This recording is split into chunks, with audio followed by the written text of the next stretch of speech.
உலகத்துல இப்படியும் ஆண்கள் இருப்பாங்களா அப்படின்னு யோசிக்க வச்சதுதான் இந்த நபரோட வாழ்க்கை.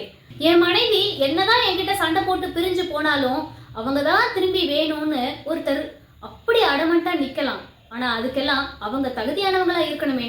இந்த நபருக்கு முழுக்க முழுக்க அரேஞ்ச் மேரேஜ் தான் நடந்திருக்கு. இவரும் சிங்கப்பூர்ல ஒரு கட்டிட தொழிலாளியா தான் வேலை செஞ்சுக்கிட்டு இருக்காரு. அப்படியே கல்யாணம் முடிஞ்சு ஒரு மாசத்துக்கு அப்புறம் திரும்பவும் சிங்கப்பூர் கிளம்பி போறாரு. ஆனா இந்த ஒரு மாசத்துக்குள்ளேயே நிறைய மிஸ் அண்டர்ஸ்டாண்டிங் வந்துகிட்டு தான் இருக்கு. அந்த பொண்ணு இவரை மதிக்கவே இல்லை.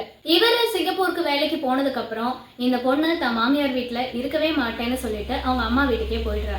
அப்படியே படிப்படியா பேசுறதும் இல்ல, அவங்களுக்குள்ள ரொம்ப பெரிய பிரிவினையே வருது. தன்னோட மனைவி தன்னை விட்டு பிரிஞ்சு போகிறத விரும்பாதவரு 6 மாசத்திலே சிங்கப்பூர்ல இருந்து ஊருக்கும் கிளம்பி வராரு. ஆனா அப்பதான் தெரியுது அந்த மனைவி தான் கூட வாழறதுக்கு ரெடியாவே இல்லை. ரொம்ப பிரச்சனை பண்றாங்க.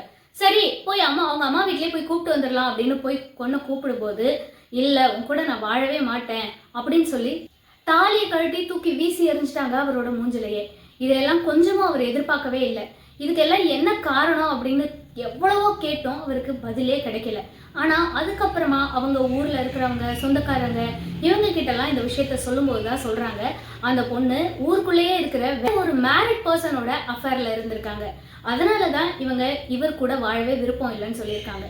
இதுல ஹைலைட் என்னன்னா, இந்த விஷயம்லாம் இவருக்கு தெரிஞ்சதுக்கு அப்புறமும் இப்பவும் ஒன்றும் கெட்டு போகல, அவருக்கு தான் வேற கல்யாணம் ஆயிடுச்சுல, நீ அவரை விட்டுட்டு வந்துரு, நீ ஏன் கூடயே வந்துரு அப்படின்னு சொல்லி 2 வருஷமா அந்த ஊர்ல இருக்கிற பெரிய மனுஷங்க கிட்டலாம் சொல்லி பஞ்சாயத்து பண்ணி எவ்வளவோ இவர் அந்த பொண்ணை கூப்பிட்டுட்டே தான் இருக்காரு.